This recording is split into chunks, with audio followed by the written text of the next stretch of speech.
বাটের যে ছিদ্র এটা বন্ধ ছিল। আসসালামু আলাইকুম।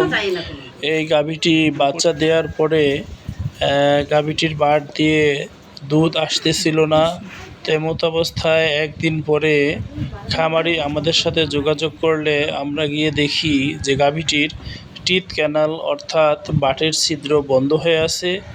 এরপর আমরা বাটের ছিদ্র ক্লিয়ার করে দিলে আলহামদুলিল্লাহ গাভীটির 4টি বাট দিয়েই দুধ আসতেছে।